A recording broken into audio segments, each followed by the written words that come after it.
Bitcoin is close to becoming worthless. Let's go.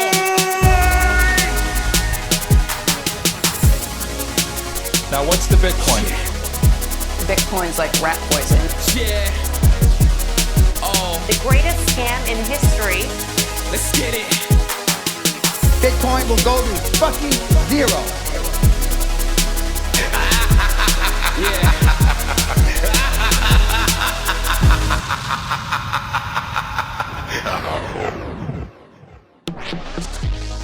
Alright, you ungovernable misfits. I'm your host, Max. Everybody knows that Bitcoin is useless, worthless, and doomed to fail. But what if everyone's wrong? What if it's the system that is doomed to fail? Join me as I speak to some of the brightest people in the space and slither to the deepest, darkest depths of the Bitcoin rabbit hole.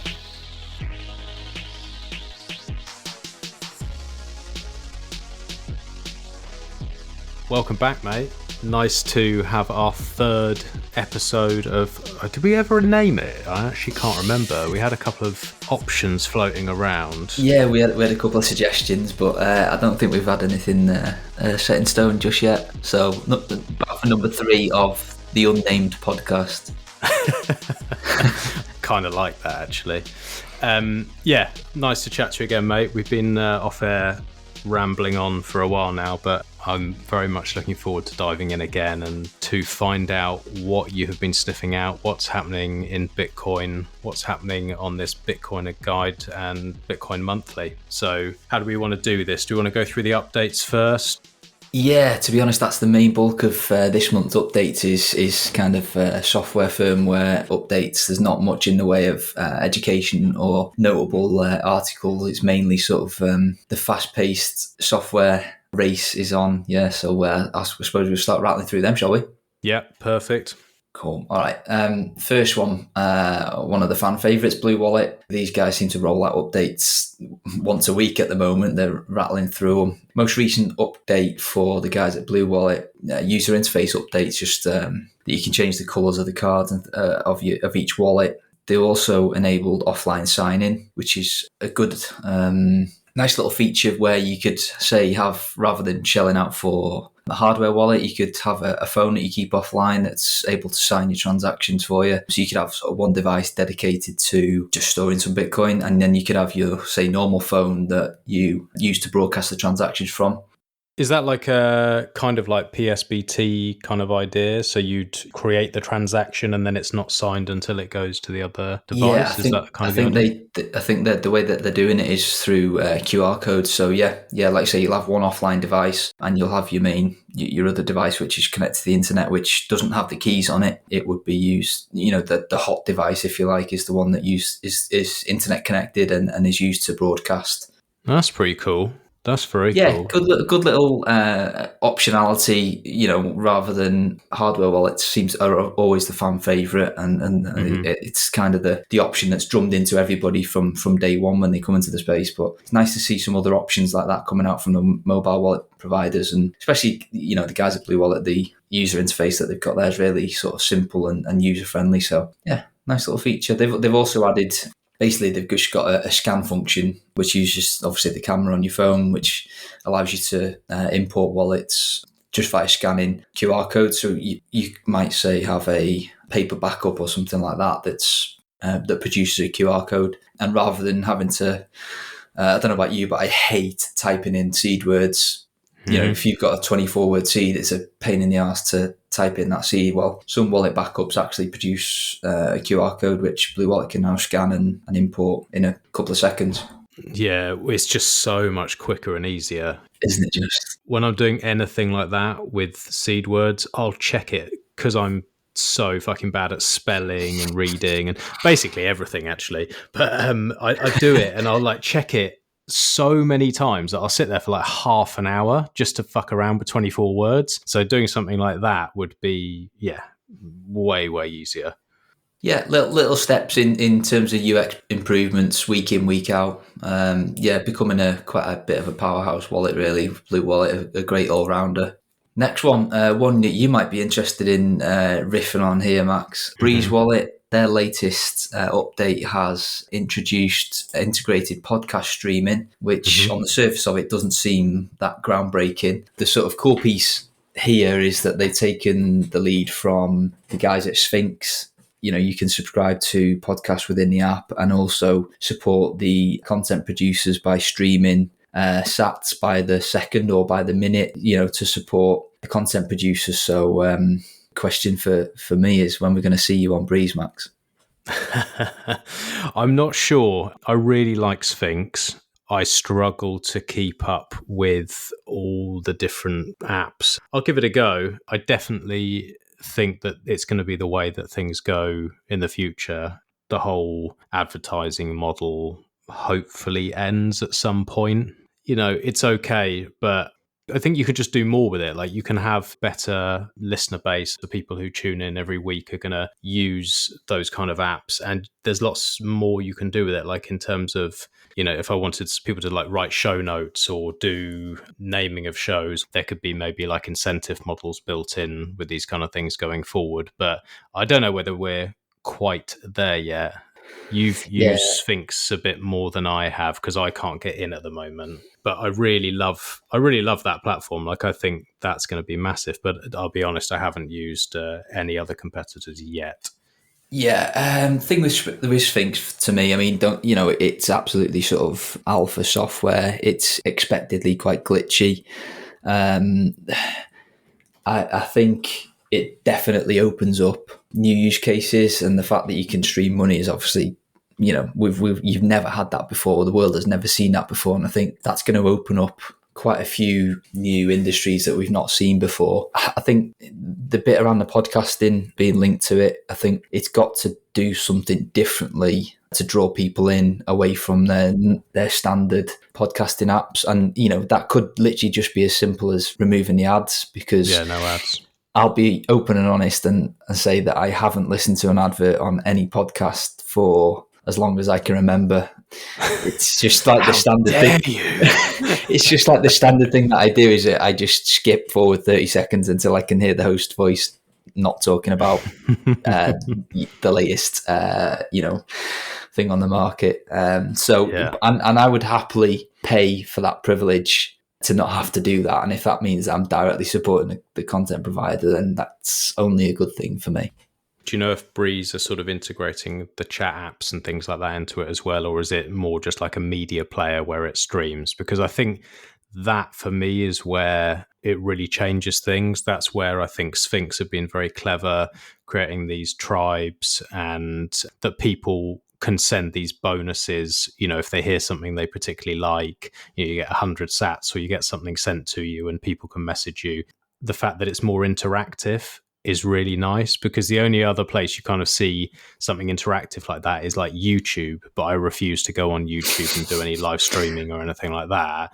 So I think that model works really well.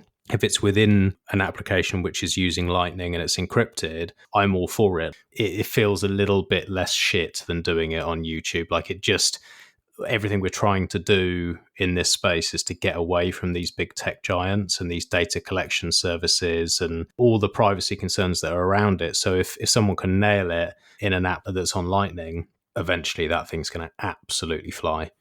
Yeah, it's like you say, it's opening the doors. I'll tell you one thing that just popped into my head that I think it's kind of down this same sort of rabbit hole is the fact that you say you don't go on YouTube much, but if you ever seen where people are doing live streams and they get like super chats where it's basically just like somebody sending them some money. Obviously, Lightning and this sort of setup enables that, but at a peer-to-peer level, doesn't it? And I think that's going to be a big one in terms of doing live streams and just being able to stream sats instantly with no middleman. That's the key, isn't it? No middleman, zero ability to be deplatformed if it's running on peer-to-peer, especially if it's connected to your own node. I'm just shit talking here. I'm sure we're quite a way away from that being of the same sort of quality of sort of YouTube live streams, but definitely promising. Yeah, definitely. I'll have to check out Breeze. I'll be honest, I've never used it, so I'm not familiar at all. But if anyone's listening to this and they have used it and recommend it, then give me a shout and I'll try it. Cool. All right. Next, we've got Coldcard, new firmware, version 4. couple of nifty little features in here. They now allow, when you import your own seed words, if you choose to do that, Coldcard will suggest the checksum at the end of the seed, which is basically the sort of the 24th word. What that's basically designed to do is calculate that the rest of the seed words are correct. It's basically just like I believe it's just like a multiplication that checks that all of the other seed words are correct, basically. So if you were to import a seed further down the line and you swap word number 8 and word number 9 around, you input them in the wrong order, that checksum will be able to tell you basically that this is an incorrect seed. It doesn't work out mathematically, so that you'd know. It wouldn't highlight where the problem was, but you'd know that you're entering the wrong seed, basically. So it kind of calculates that for you now. So in terms of usability, that what that essentially means is that if you wanted to, say you didn't trust Coldcard's seed generation, you could download all of I forget what the bit number is now, but the hierarchical, the mnemonic seed phrase words. I think there's 2,048 of them. Cut them all up into little bits of paper and pick them out of a hat. You could do that yourself at home, input all of the first 23 words into your Coldcard, and then it'd suggest the final word to check that it's a proper seed, if you like. So this would only be for people who want to create their seed words outside of using a Coldcard, and then they import that in, and then it just double checks that you've imported it correctly. So why are people doing that, even if you've got the option of adding the dice rolls to add extra entropy on top of the randomly generated seed words? Like, what is that just like hyper paranoid mode, and Rodolfo's just like, let's make it possible for people who want it? Yeah, it removes the trust, basically, doesn't it? Well, it kind of moves the trust a little bit for me. So let's just work through it. So if you buy a Coldcard, open it up, it'll give you a seed. It's got a function in it that randomly generates a seed for you. Now you can either take that and trust it. It's the Coldcard is source viewable. For those that know what they're talking about, they can go and audit that it's doing this correctly. If that's not enough for you, you can then add your own dice rolls, which basically each dice roll adds a little bit of entropy on top. And obviously the Coldcard doesn't know what the outcomes of your dice rolls are going to be. So it removes a little bit of trust. Now, obviously you've got to trust that the number that you're entering, let's say you roll a 3 on the dice and then you enter that into the Coldcard and it adds a little bit of entropy. You've got to trust that number 3 is sort of adding the desired amount of entropy, if you know what I mean. Now, Coldcard have also released an open source tool that allows you to calculate that as well. So you don't actually need to trust that either, but not exactly, normie friendly. So this feature with the pick your own seed words is kind of like a normie friendly way of, another option of reducing the trust.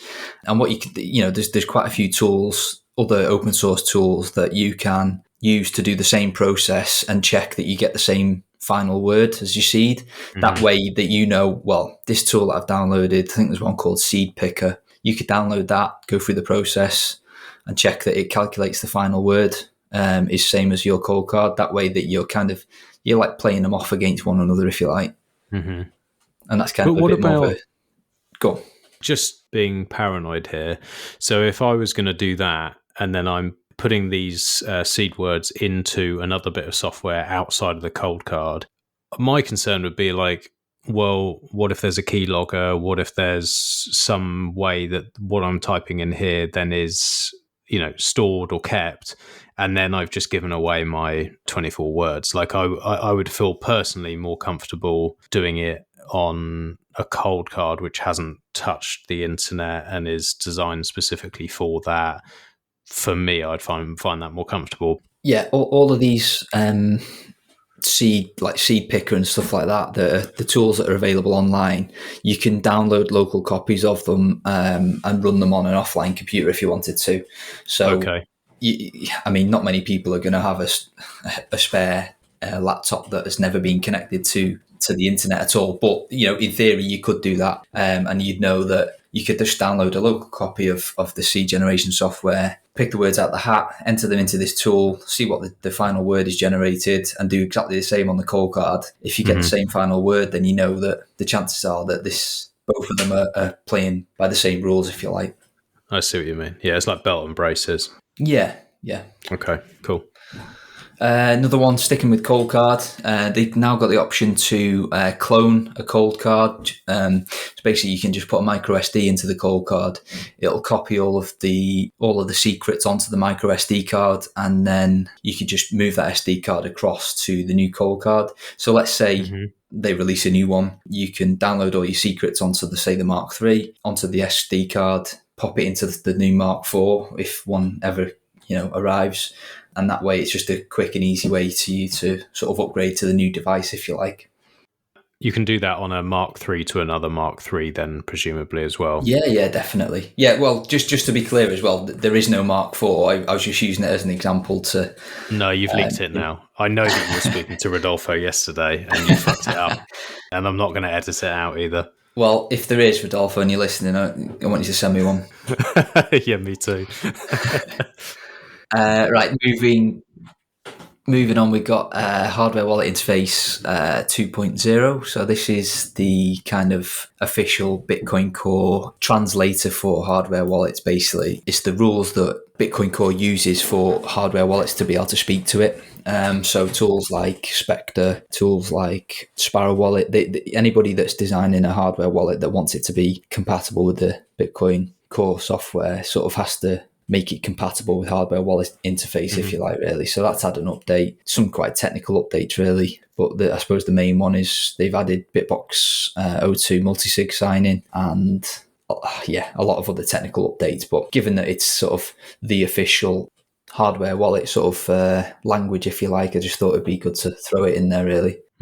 Where are we? We've got a vulnerability patch in Join Market. So this was quite a big one that didn't really get a lot of press at the time. It transpires that last July there was a vulnerability introduced into Join Market that allowed... Join Market works on a maker-taker a sort of model, if you like, where there's people that put up their coins to be able to sort of coin join with the takers. And obviously the taker is the person who wants to make a spend or wants to coin join the sats. And they sort of go to the maker and say, I want to coin join this amount of sats. And the taker will the maker will say, yeah, okay, yeah, you can do that. Here's my fee. Off you go. So the vulnerability basically allowed the maker, so the person who is putting up their sats, to view their log files and be able to see which of the inputs in any of the coin joins that they've participated in belong to the taker. So quite a big sort of privacy vulnerability. It's been patched now for anybody who's sort of, anybody who's a Join Market user that's listening to this is probably far more experienced at it than I am, and have probably already upgraded their software. But if you're running the latest Join Market software, you've got nothing to worry about. It's, like I say, been patched quite a while ago. Cool. Yeah, that's not a good one though, is it?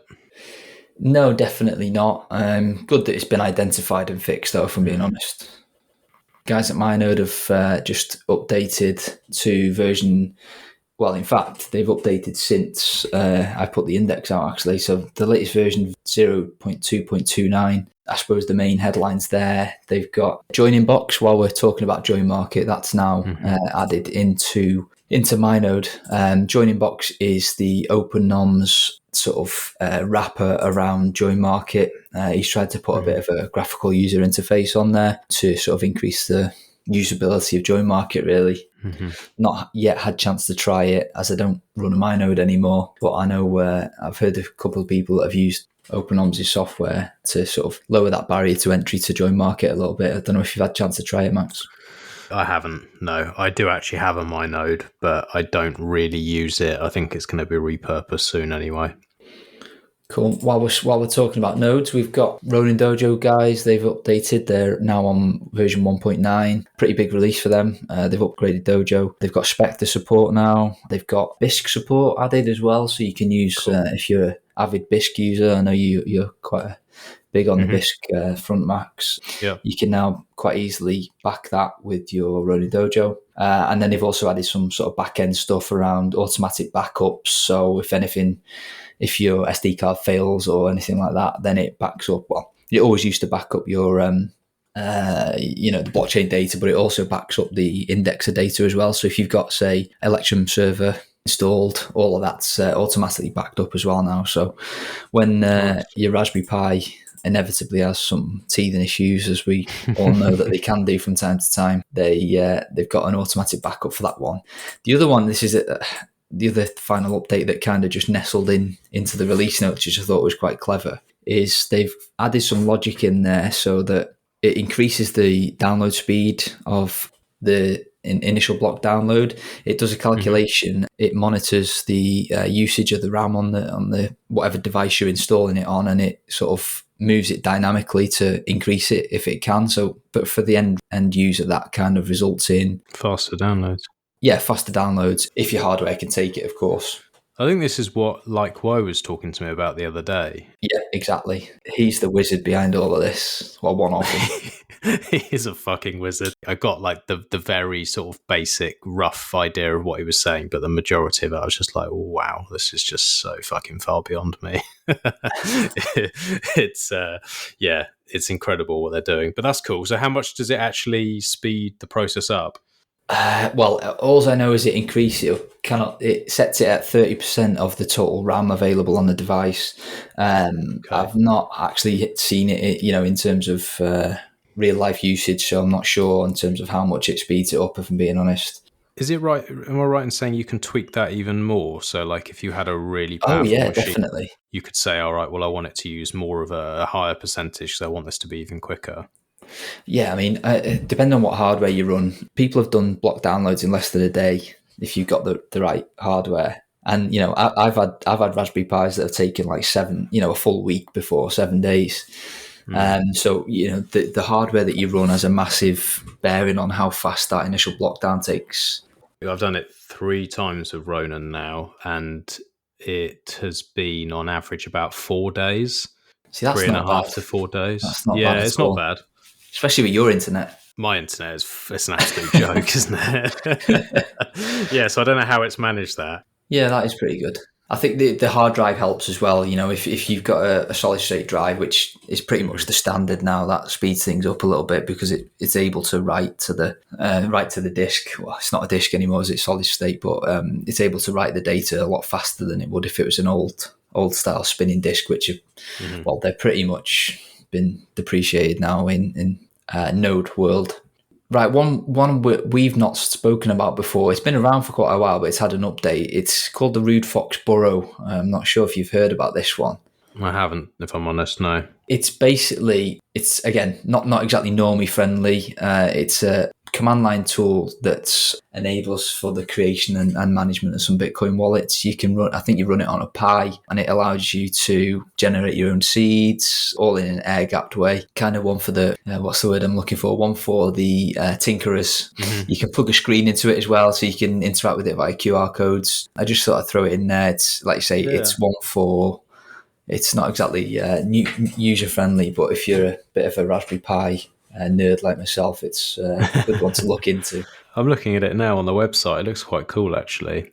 I'm just a sucker for Bitcoin related hardware at the moment. I'm just looking at my desk now, and it's just littered with like pieces of hardware and Raspberry Pis that I've got plans for, and it's an addiction. It is fun though. There's something nice with playing around with the hardware. Definitely. Speaking of hardware projects, Specter DIY. Have you thought about this one yet? Have you had a go with that one? No, I haven't. But you said that you'd been messing around with it, and I've had a look at some pictures. I'd definitely like to give it a go. Yeah. So Specter DIY for those that aren't aware is basically it's hardware. It's hardware wallet software that is designed to be installed on sort of run-of-the-mill basic sort of computer board hardware that you can order from anywhere you want, really. You can sort of order like We've lost Q&A here. Where's he gone? I think I've lost you, have I, Max? Fuck. You're back. I lost you. Was that me, was it? Apologies. That's all right.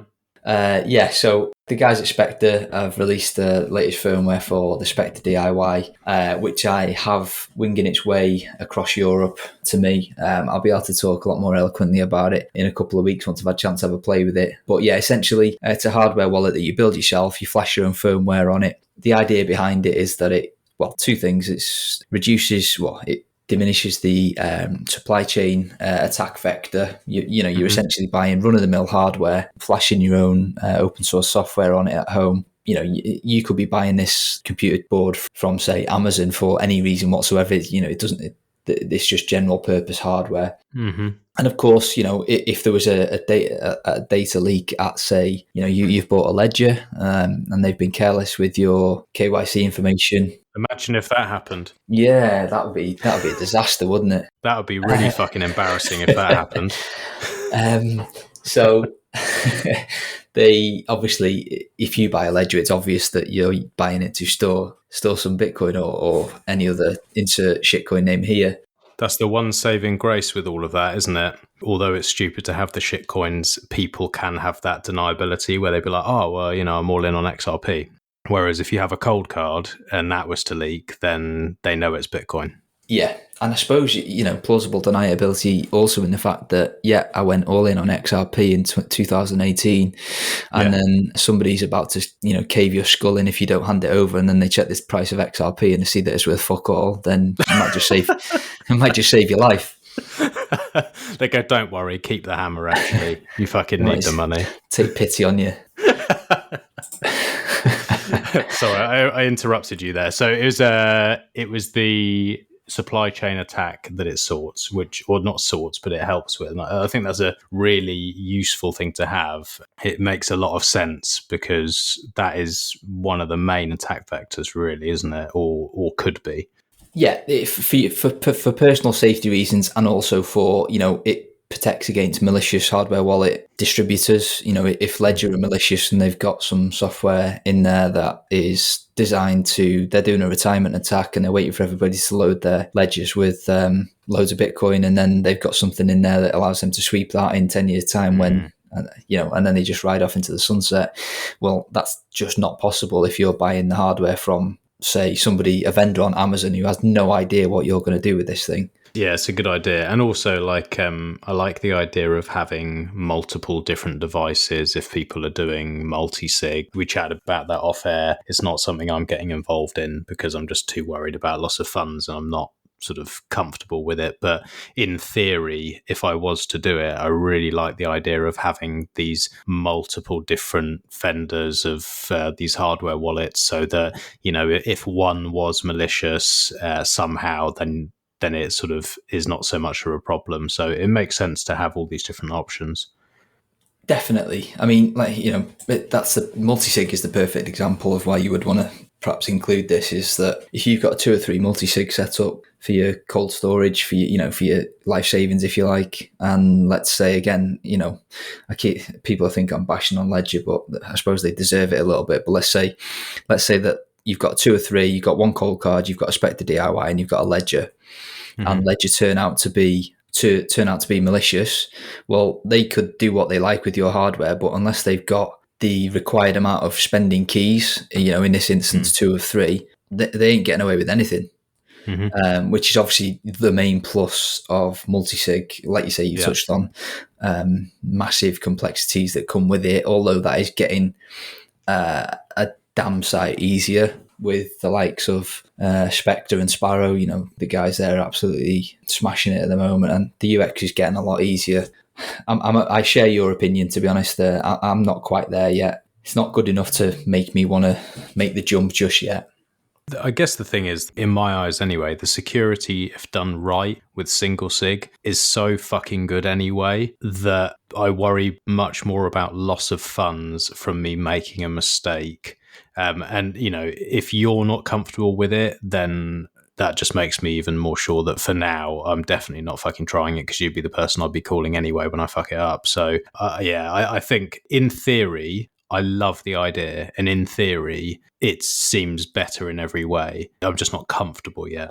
Yeah, 100%. Yeah, you hit the nail on the head. Don't, just keep it simple, especially if you're just starting out. You're far more likely to fuck yourself over than you are to be somebody to break into your house and steal all your shit. I'll drop a little tease in there that multi-sig is an itch that I need to scratch. I have fed my domain addiction. There'll be something coming out in a couple of months that is down that sort of rabbit hole. Right, Samurai Wallet, new update. The big one, the 100,000 sat pool is now live. So I think this was long awaited, especially with the massive fiat price increase that we've seen in the last sort of 6 months. It was effectively, a lot of people were priced out, especially if you were just getting into the space and you didn't have many sats and you still wanted to increase your privacy. The minimum that you needed was 1 million sats, which is That's a big chunk of change. Yeah, it's not a small, especially if you only own a couple of million sats, then the likelihood of you wanting to put all of that into a piece of software that you're not familiar with just to gain some privacy, that it's slim that people are going to take that plunge. So the 100,000 sat pool opens up that door to a new use case, and I think, the initial, it came out on the 5th of March, and I think, the pool's been spinning quite quickly, shall we say. So there's been a lot of uptake with it. And I think if you're looking to, say, I don't know, spend like $50 on something, you might want to buy your VPN service for the year or something like that. This is like the perfect pool to throw a few 100,000 sats into and get some nicely mixed outputs that you're not going to have massive amounts of change left over that you need to deal with as well. I know what you're going to go on to next, and just have a random interruption with an idea that I had that is probably wouldn't work, but just come to me in the moment. Let's hear it. It's going to be fucking stupid, isn't it? If you have 100,000 sat pool and you have these equal output coin join amounts, so you have all the different pools and they have the same amounts going in and they're mixed, could this be done that you had everything, no matter what size it was, actually broken into 100,000 sats, and then that, no matter which pool, all ends up going into one enormous pool to give even more plausible deniability because you're hiding in a larger crowd? Or would the fees or something else make that a stupid idea? I'm trying to work out what you're getting at. I think, are you saying that, let's say you mix in one of the bigger pools and then the change automatically flows down into the smaller pool? Is that what you mean? No, I'm saying not the change. If you were to go into one of the larger pools, you get the discount on the fees on the larger pools, but whatever you do, everything, no matter what size pool, goes into 100,000 sat slices, and that all goes into one giant, huge fucking pool, so that you're hiding in a larger crowd rather than like 5 different crowds. If you see what I mean. I think so. I think obviously the nature of equal output coin joins dictates that however many pools there are, there's going to be that many different liquidity pools to hide in. So there's always going to be those. Currently, there's 4 pools, so there's always going to be 4 distinguishable clusters of, say, 100,000 sats, 1 million sats, 5 or 50 million sats. They would obviously all be. You'd be able to tell them apart from one another in terms of sizes, but that's my question, is that maybe I'm not explaining it well. Say you had a whale come in with 10 BTC, right? Mm-hmm. And then you've got another person who's coming in with a couple of 100,000 sats. What is the reason, other than fees, I'm guessing, of not cutting, no matter what the size is, whether it's 10 BTC or a couple of 100,000 sats, to always be 100,000 sats? So there's one fucking enormous pool, and every output is equal, but they're all 100,000. So that the crowd is much larger, so it's even more of a fuck you. Is that just fees, or maybe there's some other... Yeah, I mean, in your example of 10 BTC in the 100,000 sat pool, there'd be too much of the fees. The amount of outputs that you're going to create, for every output that you create, you're going to have to pay miner fees for that. So the fees would be colossal. So that's why it makes sense to pick a pool, number one, dependent on your spending habits, in terms of, like, let's say you have half a Bitcoin and you throw it into the half a Bitcoin pool, you've still got a one mixed output there of half a Bitcoin. But if you then need to go and spend, say, 100,000 sats at a vendor that you have to give your address for because they're going to post you something, well, that vendor can then know that you've got the change of half a Bitcoin. So that's why it makes sense to pick and choose, have a range of mixed outputs so that you can keep the larger different ones. UTXOs for different uses. I'm with you. It was a stupid idea, and I thought it would be, and I'm glad we've cleared that up. So I think it's a good one to flesh out though, because I've seen it happen in the Telegram. Somebody'll come into the Telegram chat and go, I've just mixed a couple of Bitcoin in the 1 million sat pool, and why am I paying so much in fees? And then you have to explain to them that, well, you chose the 1 million sat pool presumably because the fixed pool fee is the lowest, so you thought, it's going to be cheaper, but you've incurred an absolute fuck ton of miner fees. And I think, using the example, I think the average, the next block miner fee was something like 90 sats per byte at the time as well. So I think it's good to talk about it, and because I think some people just see that fixed pool fee and think, oh, that's it, that's it, job done. But you've got all of the mixed outputs to deal with as well. You have a fee calculator for this on one of your sites. You took the words out of my mouth, Max. Yeah, whirlpoolfees.com is a site that I created with Max from the Samourai crew. And yeah, basically, it's just a simple calculator that allows you to throw in how much Bitcoin you're planning on mixing, and then you can see the different fees across, if how much it's going to cost me if I go into the 5 million sat pool versus if I go into the 100,000 sat pool. And that way, it's a great tool to see, okay, well, you'll soon see the difference of, of how much of a bad idea it might be to throw a massive amount into the really small pool, especially in a high fee environment. You're going to get stung. Yeah. And that's not, badly. Just to be clear, that's nothing to do with the implementation. That's just how Bitcoin works, is that you, for every output, you're going to pay a miner fee for that. Yeah, cool. That makes sense. Glad we cleared that up.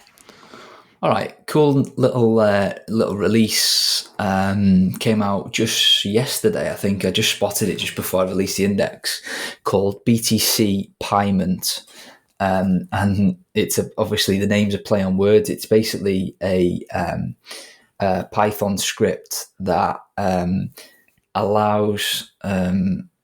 It's not a Python script, actually. I'm talking rubbish. I've got it mixed. Or is it? Yeah, I'm not sure what the back end is. It was. I presume it is. I just presume because PY payment. It's a lightweight payment processor. Think along the lines of BTC Pay, but much simpler. It's designed that you can sort of install it in just a couple of commands. It talks to your own node via RPC, which is remote procedure call, which is like the sort of Bitcoin command language that you can sort of communicate to your node with, and provides you with like a payment button that you can embed into your website, and basically works very similar to BTC Pay, so that if somebody goes onto your website and they see your payment address or your donation link, then what that does when they sort of go on there and say, right, Max, I'm going to donate 5 USD to you, that'll communicate back to your node, and it'll generate an address for that person to send to. Again, not tried it, but because it literally came out yesterday. But it's good to see that there's some competition coming into the space for what BTC Pay's pretty much dominated, hasn't it? The payment space, and rightly so. It's a bit of a barrier to entry, but it's, in terms of cutting out middlemen, it's ideal. So nice to see some competition coming in. And yes, it is a Python backend. Yeah. I was just looking on the GitHub. Yeah, that's really cool. Like you said, it's nice to have a competition. One thing I've just noticed as well is it does Lightning as well, by the look of it. Yeah, I can see that.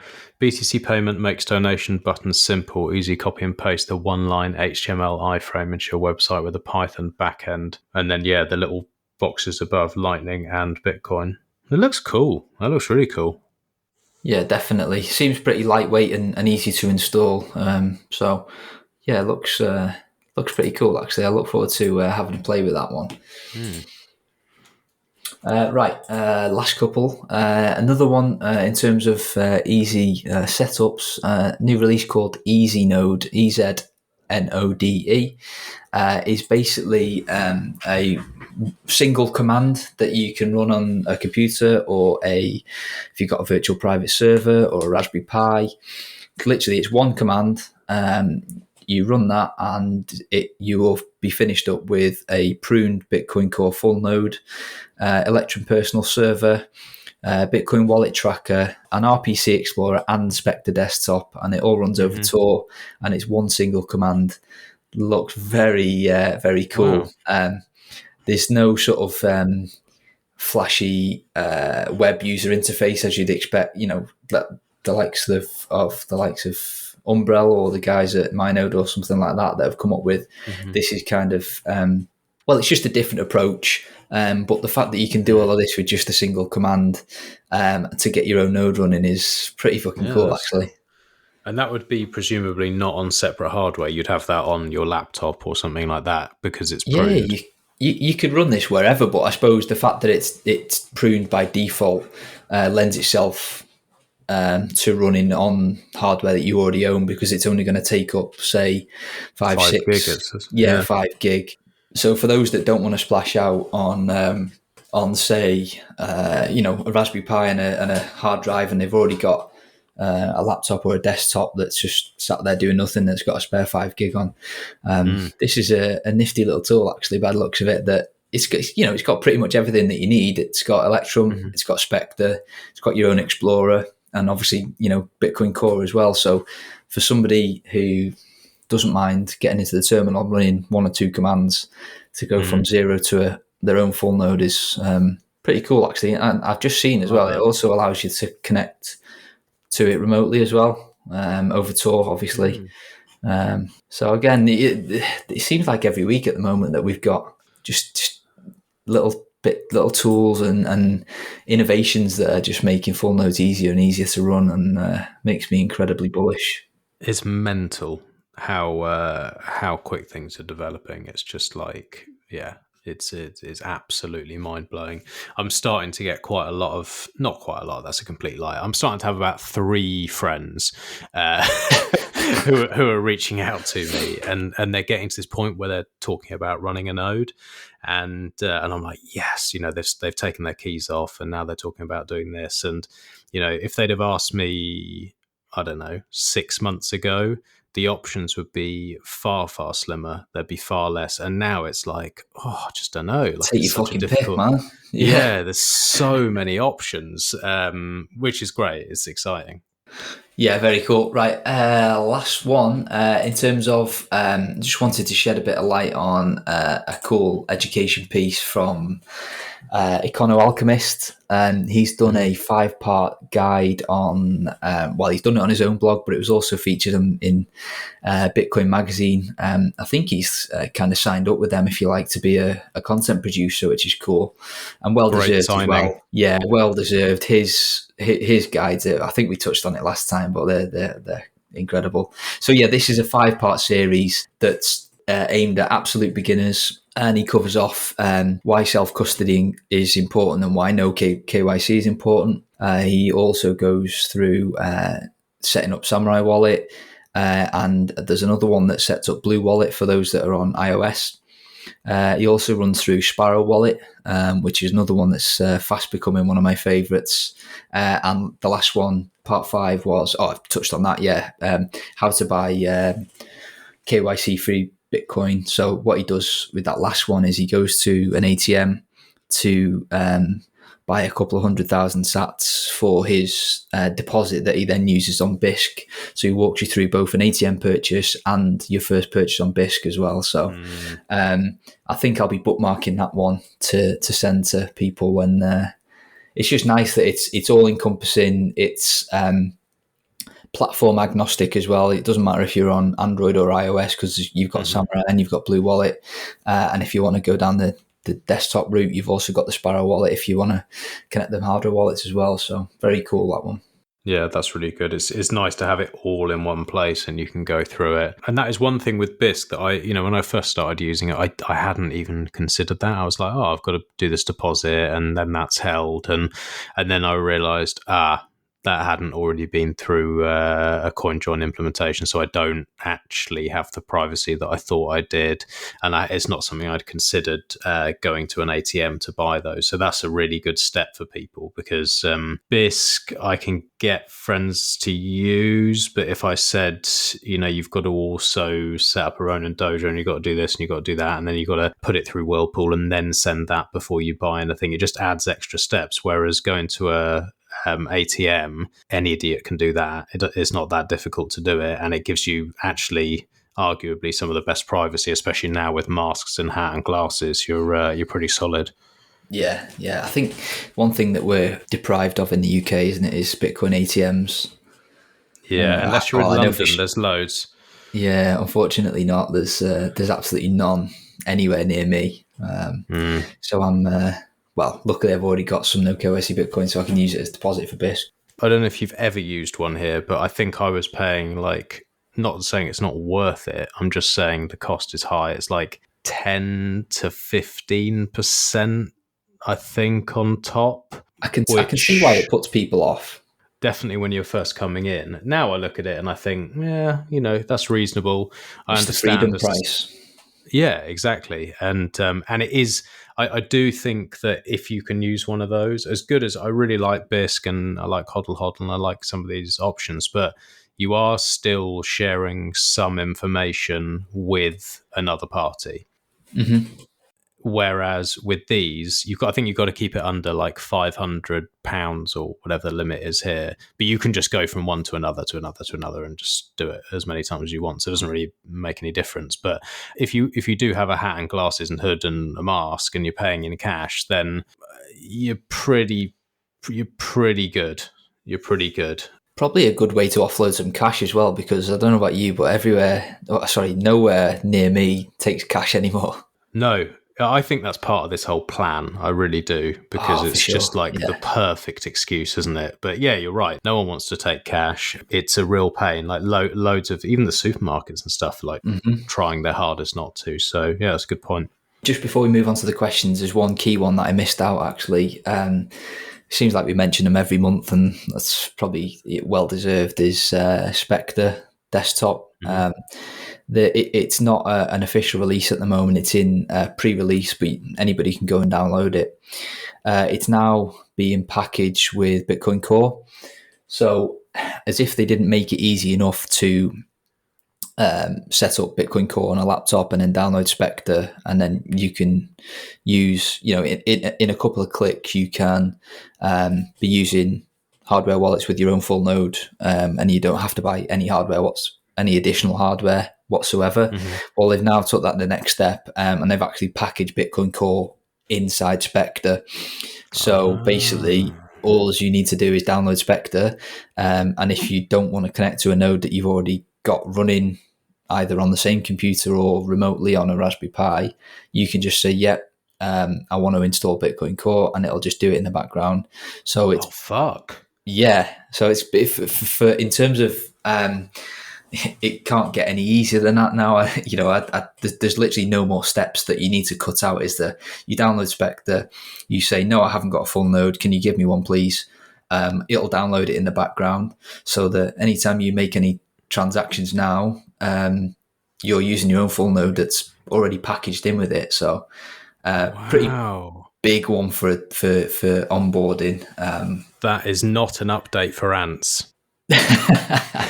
yeah. Well done to Ben and all the guys down there. The steps that they've sort of brought us all along on in terms of onboarding is massive. And when this is out for main release, there's no excuse now for anybody to not be running their own full node. It couldn't get any easier than that.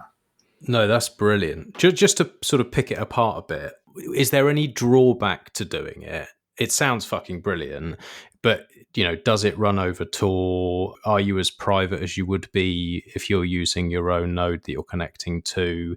Is there anything other than, presumably, unless it's pruned, you have to use a load of storage space on your laptop or desktop or whatever it is you're using? Are there any drawbacks to doing this?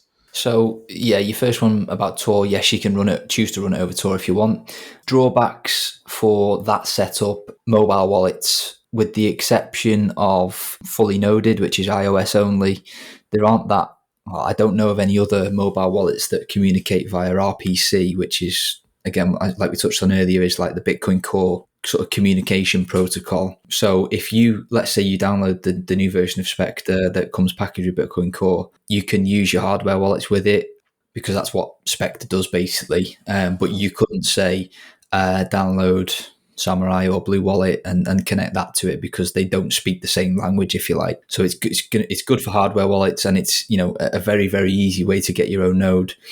But you need additional stuff around that, like Dojo or an Electrum server or something for you to be able to connect your mobile stuff. So it's, yeah, that's probably the main drawback, to be honest.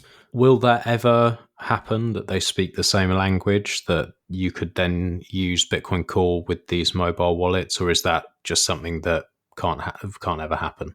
Probably not. I think the reason for that is that wallets talking to Bitcoin via RPC, it tends to be slower. Good example is, you know, when you imported your Coldcard wallet into Specter, you probably had about a 45 minute to an hour wait, did you, while it picked up all of the transactions and stuff? Do you know what? I actually can't remember off the top of my head. Maybe. Well, when I did mine, basically it's give it your wallet details, like your Xpub, import that, and then it'll say, okay, I'm going to go and check that my copy of the blockchain now.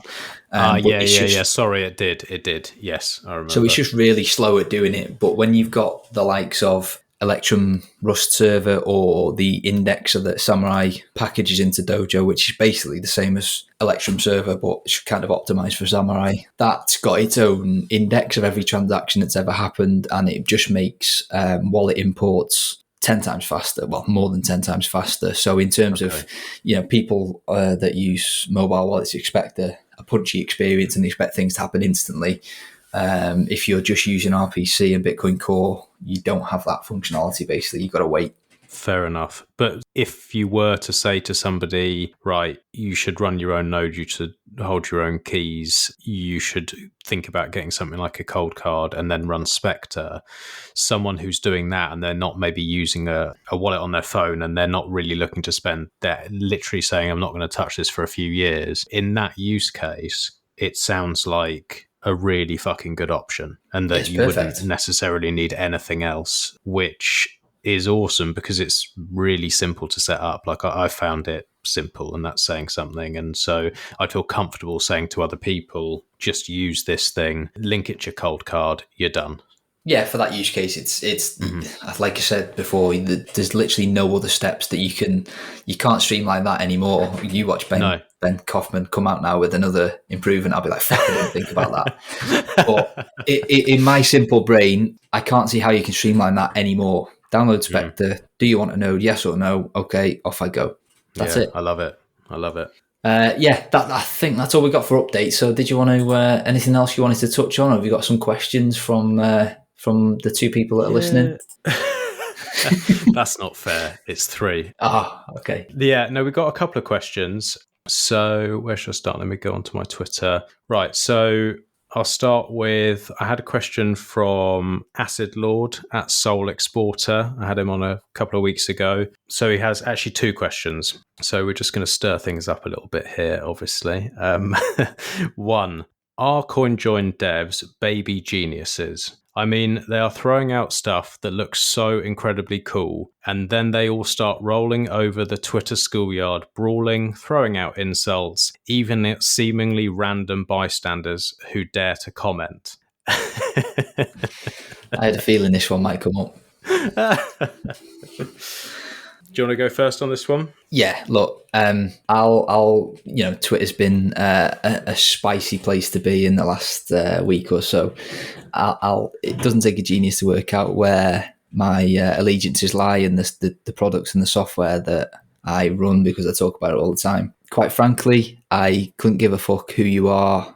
If you make a good product that betters my life or makes my life easier, be that a wallet, a node, a hardware wallet, I'm going to use it. as long as it's not closed source, and it's simple as that, really. Twitter drama, I don't care what side you're on. That's, to me, that's not important. What's important is people's actions, and that's what I look at. Yeah, I completely agree. All of that's irrelevant. These things are just tools, and if they're a good tool, use it. If they're not a good tool, don't use it. And I think, it's the same thing for Bitcoin. We don't know who Satoshi is. We don't have to care. If Satoshi came back and he started throwing insults around on Twitter, or, there was a problem that we had with him, it wouldn't actually fucking matter at all. I'd still use Bitcoin because it's the best tool out there. I don't like that people get put off because of this. And I think if you are getting put off because of it, rethink it, because, what are we all here for? This is our last chance for freedom. This is something that's really fucking important. And I don't think that we should allow fights or arguments between people to scare us off or worry us. Like, it really doesn't fucking matter. And I'm the same. Like, I openly say Samourai is the only thing that I use. I really fucking like the team. I can use it. It works for me. And I'm very, very happy. And even if they wanted to throw insults at me, I'd still fucking use it.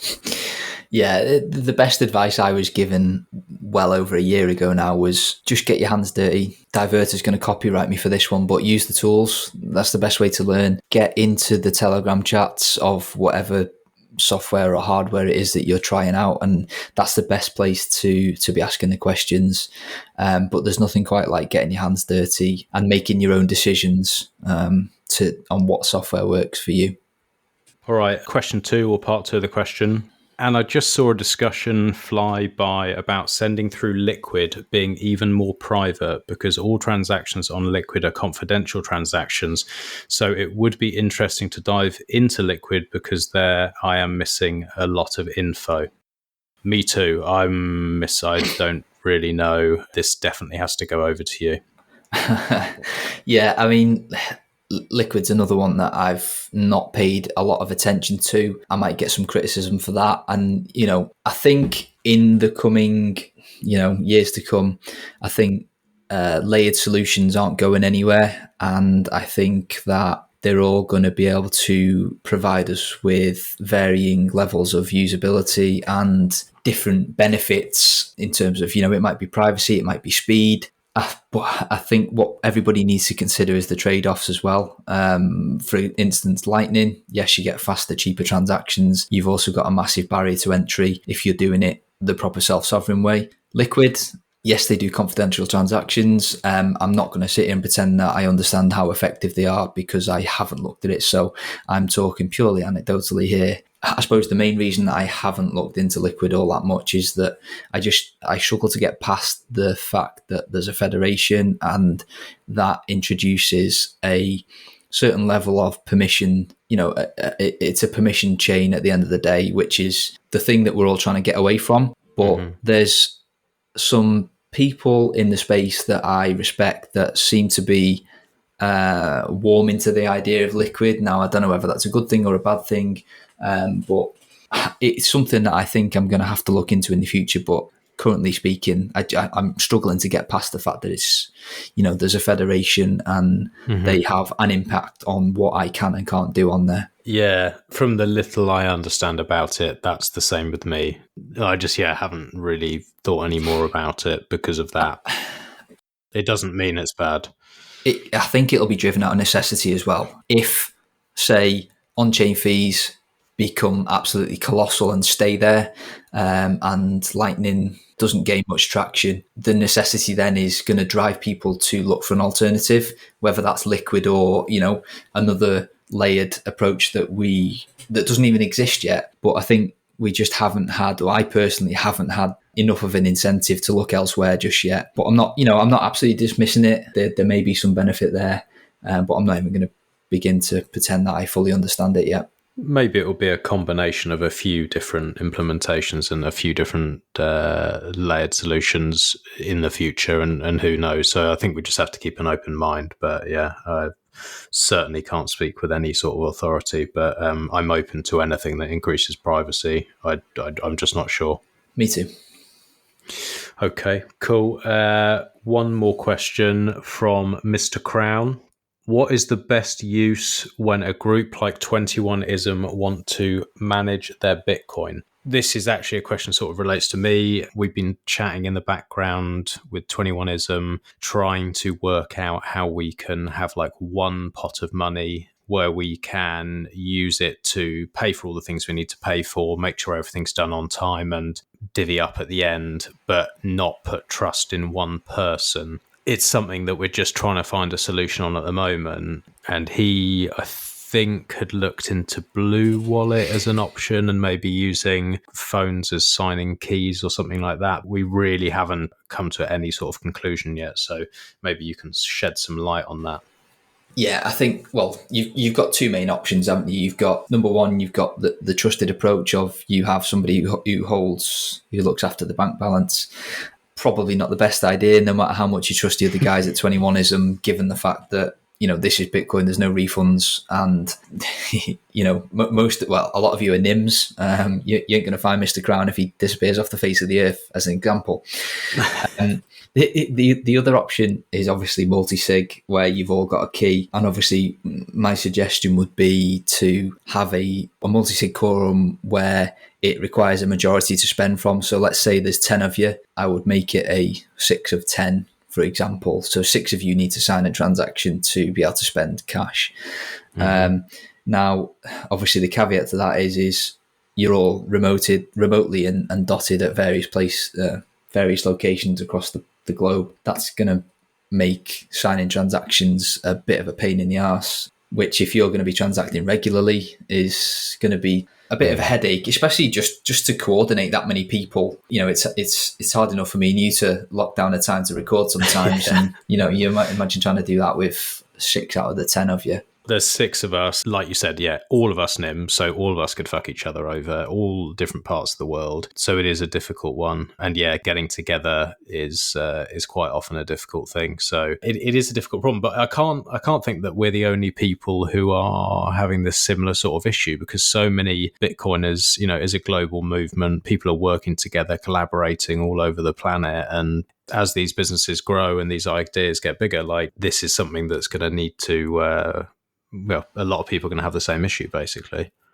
Yeah, I mean, like I said, the tools are getting easier. And I suppose, if you're obviously, you're working collaboratively, if you say have like a weekly or a bi-weekly call, one person has got, say, Specter wallet with your multi-sig wallet built on it. It's not, I suppose, breaking it down, it's not that hard to sign a transaction and then pass it to the next person. And if you're all on a voice call or something like that, it wouldn't be too difficult to coordinate, I guess. I suppose you just need to think about how regularly that you're going to transact and what sort of values you're going to transact as well. If it's just going to be really low value stuff, then sometimes trusting in that situation isn't that big of a deal, but it just depends on values and the risk involved. True. Yeah, something we need to discuss. But a good little shill opportunity there for us. So that was good. So if you haven't checked out 21ism, go and fucking do it now. It's really good. We're working really hard on it. We've got some incredible artists, and you've been on quite a few times as well, holding my hand through the more technical stuff, which has been great. Yeah, I really enjoy them chats. It's nice to, obviously I'm sort of in inverted commas and clouded with cringe, but in it for the tech. That's what kind of floats my boat. I'm very much about the how of Bitcoin and less about the why. So the chats that we have with some of the brightest minds and that are literally building this shit out day by day. I really enjoy it. So I look forward to the next one. Is there anything else that we haven't covered, or any other questions that you've got sort of as we're on the call? I think we've hit all of my list, to be honest. We covered so much before we jumped on. That was a real shame. We often do that. We cover like twice as much before we do the call. Yeah, I just wanted to give one little shout out really to a device, the team behind a device called Seed Signer. I've got most of the hardware sat on the desk in front of me. It's what it basically is a Raspberry Pi Zero that you can pick up for like a can of Coke and a pack of chewing gum. And it's a really cheap device, and it's basically like a hardware device that you can use to generate seeds and sign transactions in an air-gapped fashion. Very, very similar to Specter DIY, just another approach to it. And it really tugs on my nerdy heartstrings. So I'll be sharing some. I'm just waiting for the case to come from a really cool guy that I've been speaking to in somewhere in Europe, and he's sending me a case for it that he's 3D printed. But yeah, it seems to be sick. It's quite unknown project at the moment. So I just wanted to sort of shed a bit of light on it because I think it's really cool, and it's just another option for people to use in multi-sig quorums that aren't afraid to get their hands dirty a little bit. So yeah, go and check it out. It's I forgot the website now. I think it's Seed Sign. Hold on. It's Seed Sign. Oh no, that's their GitHub. They're at Seed Signer on Twitter, and yeah, it's just if I can find it, I'll put it in. I'll send it to you. You can put it in the show. I think that's why I can't find it, because they've only got a. They've only got a GitHub. Yeah. Yeah, but it is cool. I've been looking at those for a while. I like the design as well. I think that's really cool. Just like simple. It almost reminds me of like an old Nintendo, like a joystick on it. Yeah, really. It's just a really cool little bit of hardware. Works with Specter desktop as well. So it's a cool little piece. I'll share some pictures of it once I've got the case and it's all built up. And what does one of these cost? Maybe it's basically a Raspberry Pi Zero, a tiny little LCD screen that goes on top of it, and a camera that slots into the back of it. I think you're looking at like 35 to 40 quid. Okay, that's pretty good. And if you've got a 3D printer, you can obviously print. They share the files for the case as well. So, all in all, you can get one for like 50, 60 quid. It's that's very good. Yeah, that's very good. But yeah, I think that rounds it off for me, Max, unless you've got anything else, man. No, that's it. That was a good one. Thank you. Thanks for everyone who came in with the questions. They're always appreciated. I think it's a really good part of the show because they're the sort of questions I want to ask myself. And I think, a lot of people maybe are too scared to ask or don't want to put themselves out there. But I think it's really good because it answers the questions that people don't want to ask themselves. Yep. A pleasure as always, Max. Yeah. All right, mate. Until next time. We'll speak soon. Cheers, mate.